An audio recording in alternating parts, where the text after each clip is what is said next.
freezing cold to me.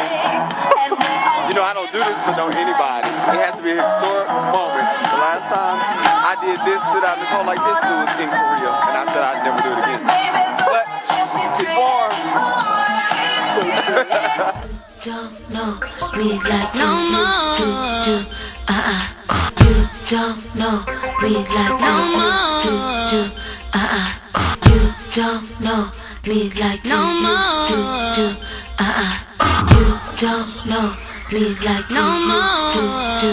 And women struggled and sacrificed and worked till their hands were raw, so that we might live. Taco Mac. We're at Taco Mac in downtown Decatur after the inauguration, and you can see the inauguration is all the rage on all the TVs up in this piece. But we just came from Centennial Olympic Park, yes, and I wanted to get you guys' thoughts on like the speech and stuff like that, like what you guys thought and everything. Somebody talk. well, can you see me in the camera? There you go. No. Because you were strangely silent. Right.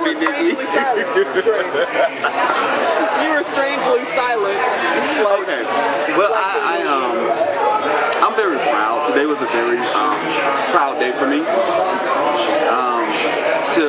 I think about different people who have who weren't alive to see today.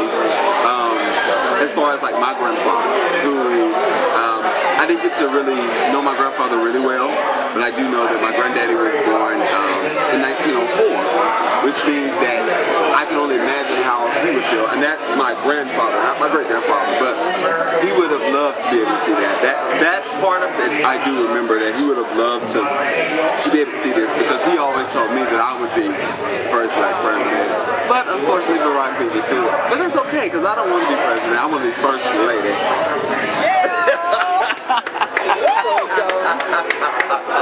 But what I do say is I'm proud as an African American. I'm proud as an American, and I'm proud as an ex-soldier. To have someone who can understand the soldiers better, the people better. And when I see, it's kind of like when you see him, you don't see the president. It's almost like you see your uncle or your brother, or you can see a lot of that mixed inside of him. So I think that's going to be a great thing for us as a people. I just pray that he makes right decisions, and that we don't overbear him with what we want, and understand that sometimes he's going to make decisions that we don't like. There's going to be certain things he's going to want that we're not going to quite agree with. But that's with every president. So I think he's going to do a good job, and I hope he gets a second time. Do you guys feel like it was worth it being outside today in the freezing cold temperatures and everything, just trying to watch history unfold? Was it worth it? Yes, I believe that it was worth it. Well worth it, even though I froze. But I think it was worth it, because it's something that when my niece grows up, that I can tell her about. Like I was saying earlier today, is that there's 2 times in my lifetime that I would never forget what I was doing at that moment. One is this today, and the other was September 11th. You'll never forget what you were doing at that moment. And so I think it was well worth being out in the cold, just waiting to see him on the big screen. I wish I could have been in DC, but funds are kind of low. What? Me too. Wow. Yeah. So both of you guys have that military background. Exactly. That's why that means a lot to me. What are your thoughts, right, as far as, Barack being elected? And I know that originally, he was calling for the troops to come home, but now, he's like, we can't really do that at the time frame that we wanted to. And I think that a lot of people are disappointed, but you have to look at the fact that he's also a politician. I think we forget that above everything, he's still a politician. And also, you have to make a wise decision. Everybody would want all the soldiers to come home. Of course, I have friends that are in Iraq. I had, friends that got killed in Iraq. I would love for them to come back home, But the truth is that you can't do it. It's not as easy as just saying, oh, let's go back home. You can't just pack up and leave like that. So that'd be an injustice to the soldiers that have been out there fighting, and then also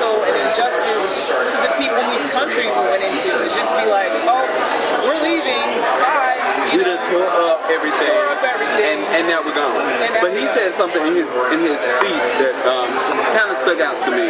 He said that you'll be remembered by what you build and not by what you tear down. And I thought that was a really good phrase, especially pertaining to this, which means, like with Iraq, pertaining to, we destroyed a lot of stuff, but we'll be more remembered by what we build back up. Now, was he talking about America, or was he talking about foreign leaders? Because I know he specified. I don't know who he was talking about. I just remember that. He specified foreign leaders, but I think it really applies here.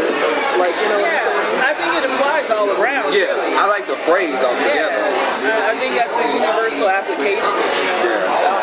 I think he said it in the context of foreign leaders, but it has a universal application because he also said that he's going to look at every country as an individual and really start using diplomacy, which I feel like that's going to be a huge point for soldiers, because instead of just going in there with like an aggressive, authoritarian type of attitude, he's taking it from the top leadership position and going in there and trying to work out some things and really giving like a humanistic feel to what we're trying to accomplish, and seeing what their goals are, what our goals are, how they match, how we can build with one another. Do you think we'll see an end to the Iraq War in his presidency? Assuming that he has 8 years. Do you think we'll see an end to the Iraq War during his presidency? That's kind of hard to say. Because to be honest, you have to think about it like this. It's been over 50 years ago when we went into Korea, but we're still there. So I'm not saying that we won't,